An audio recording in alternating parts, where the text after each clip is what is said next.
उसके साथ अनाचार करते हैं, उसका कार करते हैं और उसके बाद उसे धमकी देने लगते हैं। छात्रा जैसे ही घर के अंदर घुसी, दरवाज़ा बंद कर लिया गया। फिर रावेंद्र, कुशल और अशोक ने छात्रा से बारी बारी से रेप किया है और करने के बाद उसका वीडियो बनाया। उसके बाद धमकी देने लगे। उसे धमकी देकर अपनी बाइक पर बैठाता है और डिप्टी रेंजर जो बनवारी सिंह है उसके घर लेकर जाता है। कबीर का एक दोहा है कि गुरु गोविंद दो खड़े काके लागू पाए, बलिहारी गुरु आपके गोविंद दियो बताए। आजकल के दौर में लेकिन गुरुओं की ऐसी ऐसी नीच हरकतें कभी कभी आती हैं कि ये बताने में भी शर्म आती है और ये खबर दिखाने में भी शर्म आती है। लेकिन क्या करें, मजबूरी है।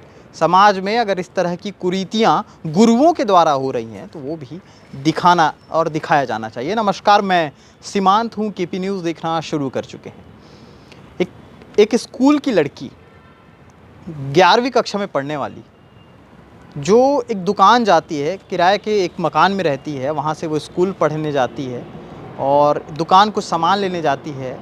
वहाँ से कुछ शिक्षक उसे मिलते हैं और वो शिक्षक उसे किसी तरह के बहाने से अपने घर लेकर के जाते हैं। उसके बाद तमाम तरह की बातें करते हैं, परीक्षा में पास करा देने की बातें कहते हैं, उसके साथ अनाचार करते हैं, उसका बलात्कार करते हैं और उसके बाद उसे धमकी देने लगते हैं। उसके वीडियो को वायरल कर देंगे ऐसी धमकी देने लगते हैं।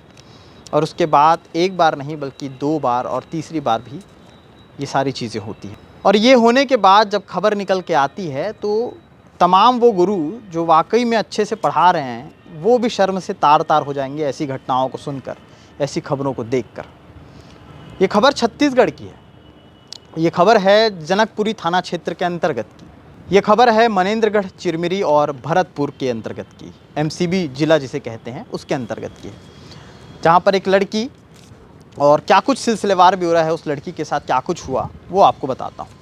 दरअसल जनकपुरी थाना क्षेत्र में एक रिपोर्ट लिखाई गई कि 11वीं की छात्रा जिसके पेरेंट्स आए हुए थे, उन्होंने रिपोर्ट लिखाया कि लड़की के साथ करीब 4 लोगों ने किया है और करने के बाद उसका वीडियो बनाया। उसके बाद धमकी देने लगे। पूरे मामले को लेकर के पुलिस ने जब इन लोगों पर कार्रवाई की और क्या कुछ हुआ था, जब बयान हुआ तो जो सामने आया है वो आप अब सुनिए। दरअसल सिलसिलेवार ब्यौरा ये है कि छात्रा के मुताबिक दिन का समय था, तारीख करीबन 13 नवंबर 2024 की, जगह जनकपुर गांव।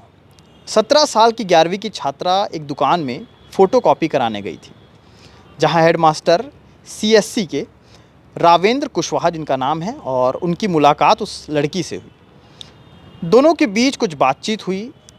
फिर छात्रा अपने किराए के रूम में चली गई। वहाँ रहकर वो पढ़ाई कर रही थी।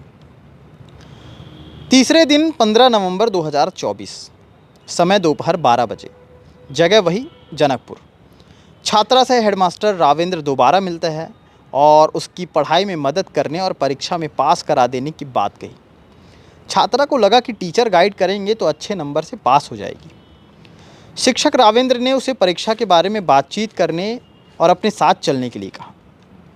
फिर अपनी कार में बैठाकर लेक्चरर कुशल सिंह परिहार, जिसकी उम्र 50 साल है, जो जनकपुर में उसका घर है और उसकी पत्नी उस दिन नहीं थी उस घर में, वहाँ उसके दोस्त देवगढ़ हायर सेकेंडरी स्कूल के प्रभारी प्रिंसिपल अशोक कुशवाहा, जिसकी उम्र 55 साल है, वो पहले से ही वहाँ मौजूद थे। छात्रा जैसे ही घर के अंदर घुसी, दरवाज़ा बंद कर लिया गया। फिर रावेंद्र, कुशल और अशोक ने छात्रा से बारी बारी से रेप किया। शिक्षकों ने इस घटना का वीडियो भी बनाया और किसी को बताने पर वीडियो वायरल करने और जान से मार देने की धमकी भी दी, जिससे वो चुप हो गई। सभी टीचर और छात्रा अलग अलग स्कूल के हैं। जिस तरह से जानकारी जुटाई गई है उसमें पता चला है। और आपको बता दें कि ये ब्लैकमेल सिर्फ उसी दिन नहीं रुका, बल्कि ये ब्लैकमेल दोबारा भी होता रहा।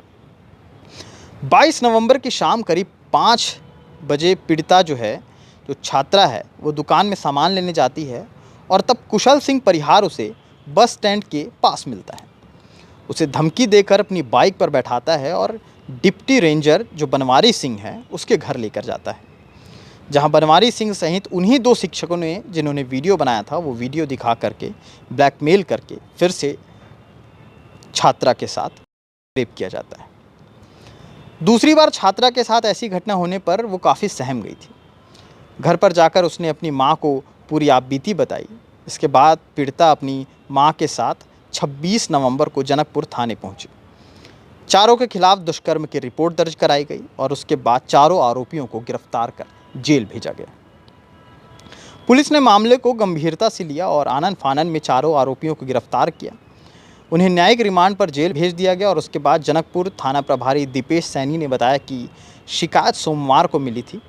एसपी चंद्रमोहन सिंह के निर्देश पर तत्काल उसी दिन मामले में कार्रवाई की गई। इस गैंग में शामिल देवगढ़ स्कूल के प्राचार्य अशोक कुशवाहा का 1 साल पुराना वीडियो भी सामने आया है, जिसमें नशे में उसने स्कूल के एनुअल फंक्शन में जमकर हंगामा किया था। टीपीआई से देर शाम एक आदेश जारी होता है। दरअसल छत्तीसगढ़ डीपीआई दिव्या उमेश मिश्रा ने एमसीबी के डीईओ से तत्काल प्रतिवेदन मंगाया। प्रतिवेदन के आधार पर मंगलवार को डीपीआई ने अशोक कुशवाहा, प्रभारी प्राचार्य higher secondary school Deogarh Kushal Singh Parihar, lecturer higher secondary school Deogarh को तत्काल प्रभाव से निलंबित कर दिया गया। इससे पहले हेडमास्टर जो रावेंद्र कुशवाहा हैं उनको भी निलंबित किया गया। साथ ही साथ जो पीसीसीएफ ने डिप्टी रेंजर पर भी कार्रवाई की है। आपको बता दें कि मामले में आरोपी डिप्टी रेंजर बनवारी सिंह पर सरगुजा पीसीसीएफ वी मातेश्वरन ने भी कार्रवाई की है।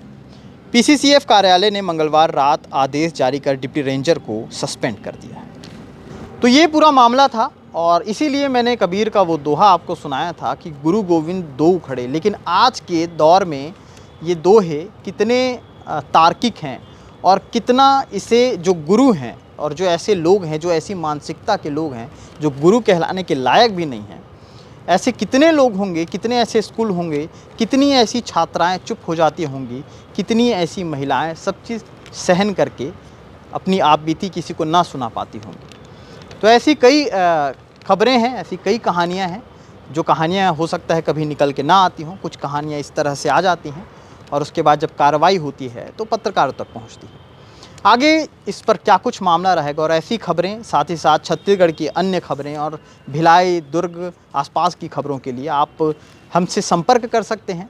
नीचे डिस्क्रिप्शन में भी हमारा नंबर है, वहाँ पर आप खबरें भेज सकते हैं। आप चाहे किसी भी ज़िले से हों, हम तक खबरें पहुँचा सकते हैं। शुक्रिया।